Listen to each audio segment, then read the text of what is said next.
Assalamualaikum warahmatullahi wabarakatuh. Yang terhormat Ibu Sita Fathiatna SPD MSc dan Ibu Paskalia Pradanti MPD selaku dosen pengampu mata kuliah analisis real. Di sini kami dari kelompok 3 akan memaparkan materi terkait sifat urutan bilangan real. Tapi sebelum itu perkenalkan anggota kelompok 3. Yang pertama ada Mbak Dwi Finahiliati, yang kedua ada saya Didi Kurniawan, dan yang ketiga ada Mbak Ambar Triwayuni. Untuk yang pertama terkait pendahuluan yang akan saya jelaskan sendiri. Sifat urutan bilangan real yaitu sifat dalam bilangan real yang mengacu pada kepositifan atau ketak negatifan dan pertidaksamaan antara bilangan real. Seperti dalam struktur aljabar sistem bilangan real, kemudian dilanjutkan dengan pengisolasian tiga sifat dasar yang darinya dapat disimbolkan sifat keteraturan dan penghitungan pertidaksamaan lainnya. Di mana langkah sederhana untuk melakukan pengidentifikasian subset khusus dari bilangan real adalah dengan menggunakan gagasan positif. Yang selanjutnya terkait definisi urutan bilangan real.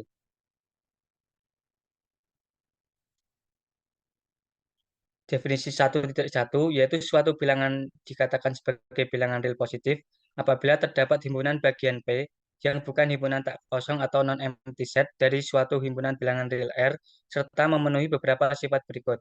Yang pertama, untuk seluruh A, B elemen P, maka akan berlaku A plus B juga elemen P, di mana ini tertutup terhadap penjumlahan.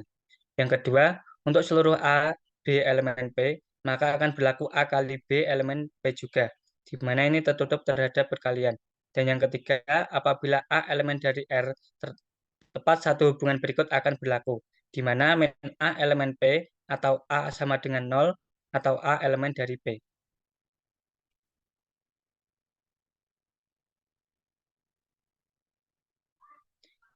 Dan pada keadaan tiga ini sering disebut juga dengan istilah trikotomi properti atau sifat trikotomi, di mana himpunan bilangan real R terbagi menjadi beberapa bagian seperti berikut. Yang pertama, apabila A elemen P dapat dituliskan sebagai A lebih besar dari 0 atau 0 lebih kecil dari A, dan A disebut sebagai bilangan real yang positif. Yang kedua, apabila A elemen dari P gabungan 0 dapat dituliskan sebagai A lebih besar sama dengan 0 atau 0 lebih kecil sama dengan A, dan A disebut sebagai bilangan real yang non-negatif. Dan yang ketiga, apabila negatif A elemen P atau dapat dituliskan sebagai A lebih kecil dari 0 atau 0 lebih besar dari A, maka A disebut sebagai bilangan real yang negatif. Kemudian yang terakhir, apabila negatif A elemen dari P gabungan 0 dapat dituliskan sebagai A kurang dari sama dengan 0 atau 0 lebih besar sama dengan A, di mana A disebut sebagai bilangan real yang non-positif. Untuk yang selanjutnya akan dijelaskan oleh Mbak Ambar. Padanya saya persilakan. Baik, terima kasih atas waktunya. Yang definisi yang kedua yaitu gagasan terkait pertidaksamaan antara dua bilangan real akan didefinisikan dalam bentuk himpunan bulat positif yang berupa elemen positif. Misal diambil A, B elemen bilangan real, A min B elemen P, maka berlaku A lebih besar B atau B kurang dari A. Buktinya karena P sama dengan himpunan X sedemikian hingga X lebih dari 0 dan X elemen bilangan real, apabila A min B elemen P, maka A min B lebih besar dari 0, yang merupakan sifat trikotomi bagian pertama. Dan menggunakan sifat aljabar A4, jadi A min B plus B lebih dari 0 plus B. Kemudian kita menggunakan sifat aljabar yang A3, menjadi A plus 0 lebih besar B, sehingga terbukti untuk A lebih besar dari B. Atau A min B lebih besar dari 0. Itu merupakan sifat trikotomi bagian pertama. Kemudian kita menggunakan sifat aljabar A4, yaitu min A plus A min B lebih dari min A plus 0. Kemudian menggunakan sifat aljabar A3 menjadi min B lebih besar dari min A. Kemudian kedua ruas kita kalikan dengan negatif 1. Sehingga menghasilkan B kurang dari A dan terbukti. Dengan demikian dapat disimpulkan bahwa apabila suatu bilangan A min B elemen bilangan bulat positif, maka akan berlaku hubungan A lebih besar dari B atau B kurang dari A.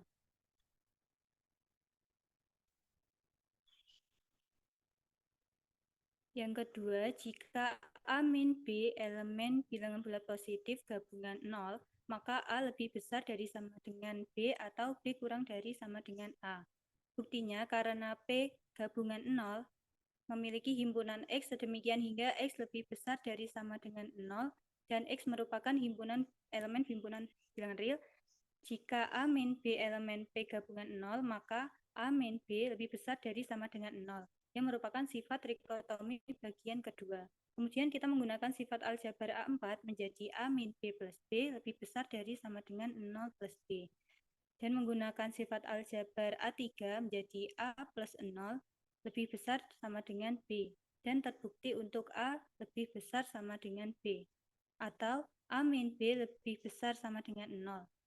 Itu merupakan sifat trikotomi bagian kedua. Dan kita menggunakan sifat aljabar A4 jadi min A plus A min B lebih besar sama dengan min A plus 0. Dan menggunakan sifat aljabar A3 jadi 0 min B lebih besar sama dengan min A. Kemudian kedua ruas dikalikan dengan negatif 1 dan menghasilkan B kurang dari sama dengan A dan terbukti. Dengan demikian dapat disimpulkan bahwa apabila suatu bilangan A min B elemen bilangan bulat positif gabungan 0, maka akan berlaku hubungan A lebih besar sama dengan B atau B kurang dari sama dengan A.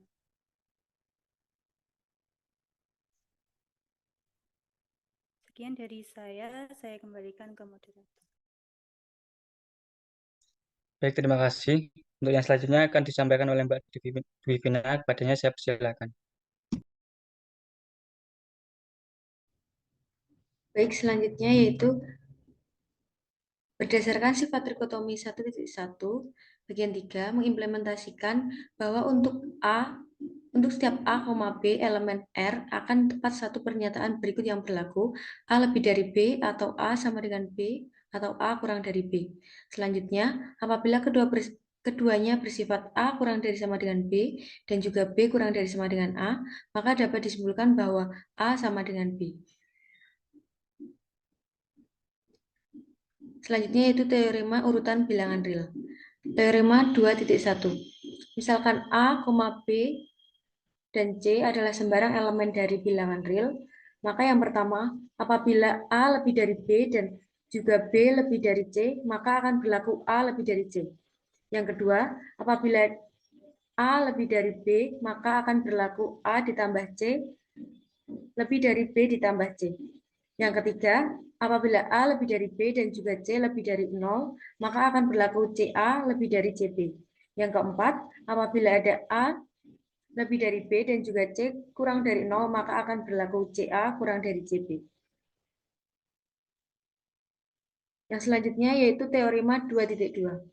Jika A, B elemen bilangan real dengan A kurang dari B, maka akan berlaku A kurang dari setengah A ditambah B kurang dari B. Teorema 2.3. Yang pertama yaitu jika A elemen bilangan real dan juga A tidak sama dengan 0, maka berlaku A kuadrat lebih dari 0. Yang kedua, 1 lebih dari 0. Dan yang ketiga, jika N elemen bilangan asli, maka akan berlaku N lebih dari 0. Teorema 2.4. Apabila ada A elemen bilangan real, sedemikian sehingga A lebih dari sama dengan 0 kurang dari epsilon, untuk setiap epsilon lebih dari 0, maka A sama dengan 0. Teorema 2.5. Jika AB lebih dari 0, maka baik untuk A lebih dari 0 dan B lebih dari 0, atau A kurang dari 0 dan B kurang dari 0. Yang selanjutnya yaitu ketidaksetaraan.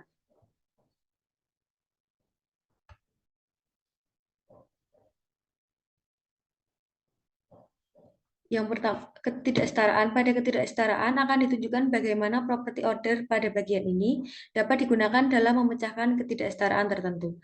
Berikut merupakan contoh ketidaksetaraan Bernoulli. Apabila X lebih dari negatif 1, maka kasus yang pertama yaitu 1 ditambah X pangkat N lebih dari sama dengan 1 ditambah NX untuk semua N bilangan asli. Pembuktian dapat dilakukan dengan induksi matematika. Pada kasus N sama dengan 1, menghasilkan kesetaraan sehingga pernyataan berlaku dalam kasus I Selanjutnya diasumsikan validitas ketidaksetaraannya untuk K elemen bilangan asli dan akan disimpulkan untuk K plus 1. Asumsi bahwa 1 plus X pangkat K dikalikan dengan 1 plus X lebih dari sama dengan 1 plus KX, dan bahwa 1 plus X lebih dari 0, menyiratkan bahwa 1 plus X pangkat K plus 1 sama dengan 1 plus X pangkat K dikalikan 1 plus X, lebih dari sama dengan 1 plus KX, dikalikan dengan 1 plus X, sama dengan 1 plus X ditambah KX ditambah KX kuadrat, sama dengan 1 plus K plus 1 dikalikan dengan X ditambah dengan KX kuadrat, lebih dari sama dengan 1 plus K plus X, K plus 1 dikalikan dengan X. Dengan demikian, ketidaksetaraan kasus yang pertama berlaku untuk N sama dengan K plus 1, sehingga kasus pertama dapat berlaku bagi semua N elemen bilangan asli. Untuk selanjutnya saya kembalikan ke moderator. Baik, terima kasih. Untuk selanjutnya terkait dengan latihan soal. Untuk latihan soal yang pertama akan saya jelaskan sendiri. Untuk yang pertama, jika 0 lebih kecil sama dengan A dan lebih kecil dari B, buktikan bahwa A kuadrat lebih kecil sama dengan AB dan lebih kecil dari B kuadrat. Dan tunjukkan dengan contoh bahwa hal ini tidak berarti demikian, yaitu A kuadrat lebih kecil dari AB lebih kecil dari B kuadrat. Untuk penyelesaiannya, diasumsikan untuk A lebih besar sama dengan 0 dan lebih kecil dari B, akan dibuktikan bahwa berlaku A kuadrat lebih kecil sama dengan AB lebih kecil dari B kuadrat. Nah, berdasarkan asumsi tersebut, terdapat dua kasus. Yang pertama, kasus A sama dengan 0 itu lebih kecil dari B. Artinya A sama dengan 0 lebih kecil dari B. Jika A sama dengan 0, maka A kali A sama dengan A kuadrat sama dengan 0. Dan juga A kali B nilainya juga 0. Sehingga untuk A kuadrat itu nilainya sama dengan A kali B. Karena B lebih besar dari 0, maka B kuadrat juga lebih besar dari 0. Hal ini berdasarkan teorema 2.3 yang pertama, sehingga A kuadrat sama dengan AB lebih kecil dari B kuadrat. Untuk kasus yang kedua, 0 lebih kecil dari A dan A lebih kecil dari B. Sehingga A, B, dan juga B min A itu elemen dari P. Karena A, B, dan juga B min A elemen P, di mana A lebih besar dari 0 dan B lebih besar dari 0, maka berdasarkan teorema 2.1 bagian 3, didapat hubungan sebagai berikut. Untuk yang pertama, A dikalikan dengan B min A itu juga elemen P, sehingga didapat A kali dalam kurung B min A lebih besar sama dengan 0, dihasilkan AB lebih besar dari A kuadrat, dimisalkan sebagai persamaan yang pertama. Dan yang kedua, B dikalikan dengan B min A elemen P, dihasilkan B kali dalam kurung B min A lebih besar sama dengan 0, dihasilkan B kuadrat lebih besar sama dengan BA, dimisalkan sebagai persamaan yang kedua. Nah, berdasarkan hasil persamaan 1 dan 2 tadi, serta sifat komutatif perkalian di mana A kali B sama dengan B kali A, maka didapatkan kesimpulan bahwa A kuadrat itu lebih kecil dari AB, kemudian AB lebih kecil dari B kuadrat. Nah, berdasarkan hasil 1 dan 2, karena saat A sama dengan 0 lebih kecil dari B dihasilkan A kuadrat sama dengan AB lebih kecil dari B kuadrat, kemudian saat 0 lebih kecil dari A, kemudian A lebih kecil dari B dihasilkan A kuadrat lebih kecil dari AB, kemudian AB lebih kecil dari B kuadrat, sehingga dapat disimpulkan bahwa jika A lebih besar sama dengan 0 dan A lebih kecil dari B, maka akan berlaku A kuadrat lebih kecil sama dengan AB lebih kecil dari B kuadrat. Nah, untuk selanjutnya, contoh dari jika A lebih besar sama dengan 0 dan lebih kecil dari B, maka tidak akan berlaku A kuadrat lebih kecil dari AB lebih kecil dari B kuadrat. Karena dalam pernyataan A lebih besar sama dengan 0 dan A lebih kecil dari B, maka dapat diambil nilai A sama dengan 0 dan B sama dengan 2. Maka didapat nilai A kuadrat sama dengan 0 kali 0, AB sama dengan 0 kali 2, kemudian B kuadrat 2 kali 2. Sehingga apabila disubstitusikan ke pernyataan A kuadrat lebih kecil dari AB lebih kecil dari B kuadrat, akan didapat 0 kali 0 lebih kecil dari 0 kali 2, lebih kecil dari 2 kali 2. Sedangkan untuk A kuadrat itu tidak lebih kecil dari AB, melainkan A kuadrat sama dengan AB. Sehingga jelas bahwa jika A lebih besar sama dengan 0 dan A lebih kecil dari B, maka tidak akan berlaku A kuadrat lebih kecil dari AB lebih kecil dari B kuadrat, melainkan berlaku A kuadrat lebih kecil sama dengan AB dan juga AB lebih kecil dari B kuadrat. Untuk selanjutnya akan disampaikan oleh Mbak Ambar, kepadanya saya persilahkan.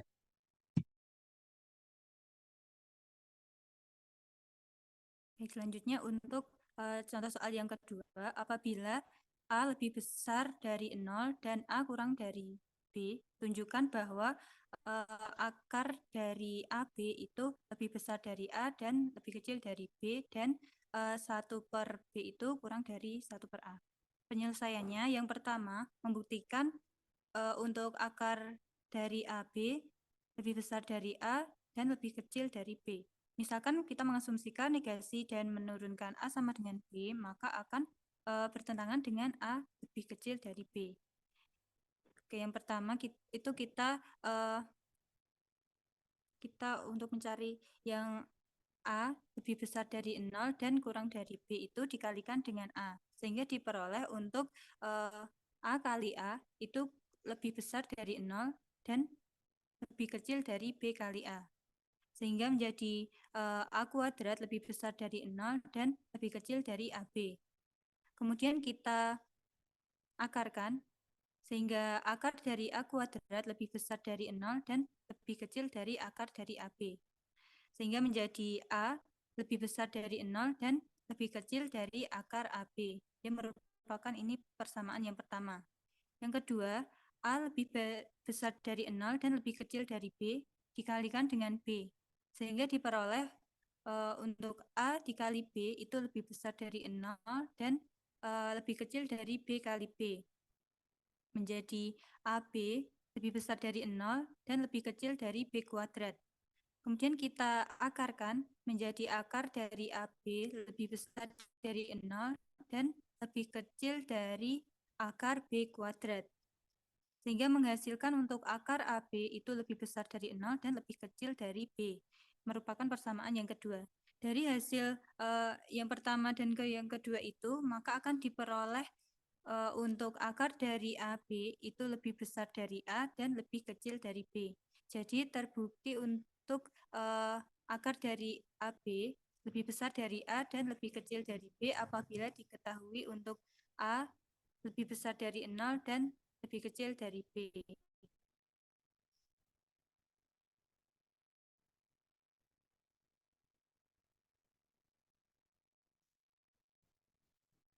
Yang kedua, kita akan membuktikan bahwa 1 per B itu lebih kecil dari 1 per A.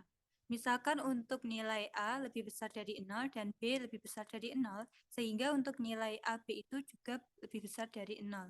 Demikian juga untuk nilai 1 per AB akan lebih besar dari 0.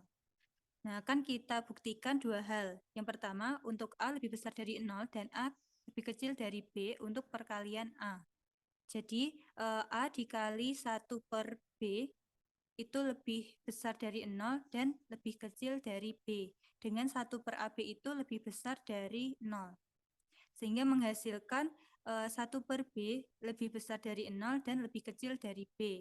Itu merupakan yang pertama. Kemudian yang kedua, kita A lebih besar dari 0 dan A lebih kecil dari B dikalikan dengan 1 per AB. Dengan 1 per AB itu lebih besar dari 0.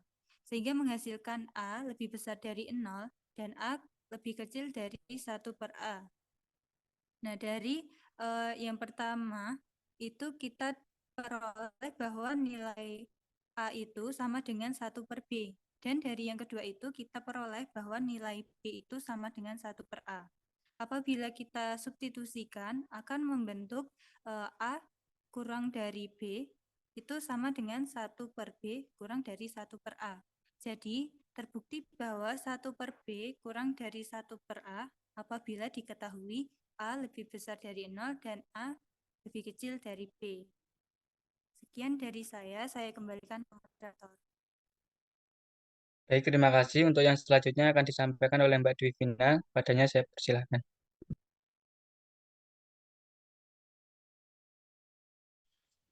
Baik, yang selanjutnya yaitu buktikan bahwa setengah A plus B dikuadratkan kurang dari sama dengan setengah A kuadrat ditambah B kuadrat untuk semua A, B elemen bilangan real. Tunjukkan bahwa persamaan berlaku jika dan hanya jika A sama dengan B. Untuk penyelesaiannya, yang pertama akan dibuktikan bahwa setengah A ditambah B dikuadratkan kurang dari setengah dikali A kuadrat ditambah B kuadrat. Yang pertama yaitu kita ketahui bahwa A dikurangi B lebih dari sama dengan 0. Maka A dikurangi B kuadratkan lebih dari sama dengan 0. Maka berlaku A kuadrat dikurangi 2AB ditambah B kuadrat lebih dari 0. Maka A kuadrat ditambah B kuadrat lebih dari sama dengan 2AB. Kemudian masing-masing ruas kita tambahkan dengan A kuadrat ditambah B kuadrat. Menghasilkan 2 dikalikan dengan A kuadrat ditambah B kuadrat lebih dari sama dengan A ditambah B dikuadratkan. Kemudian masing-masing ruas kita kalikan dengan 1/4. Menghasilkan setengah dikali A kuadrat ditambah B kuadrat lebih dari sama dengan 1/4 dikalikan dengan A ditambah B kuadrat. Maka setengah dikalikan A kuadrat ditambah B kuadrat lebih dari sama dengan setengah dikali A plus B dikuadratkan. Maka terbukti bahwa setengah A tambah B dikuadratkan kurang dari sama dengan setengah dikalikan dengan A kuadrat ditambah B kuadrat untuk semua A, B elemen bilangan real. Nah, yang kedua yaitu akan dibuktikan bahwa pertidaksamaan akan menjadi persamaan berlaku jika dan hanya jika A sama dengan B.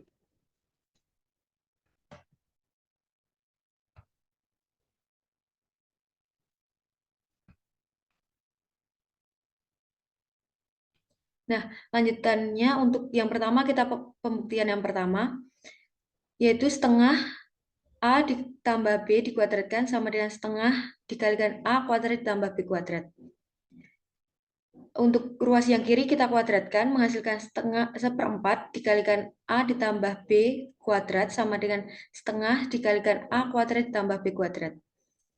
Kemudian kita operasikan A ditambah B kuadrat menghasilkan setengah 1/4 dikali A kuadrat ditambah 2AB ditambah B kuadrat sama dengan setengah A kuadrat ditambah B kuadrat. Kemudian untuk masing-masing ruas kita kalikan dengan 4 menghasilkan A kuadrat ditambah 2AB ditambah B kuadrat sama dengan 2A kuadrat ditambah 2B kuadrat.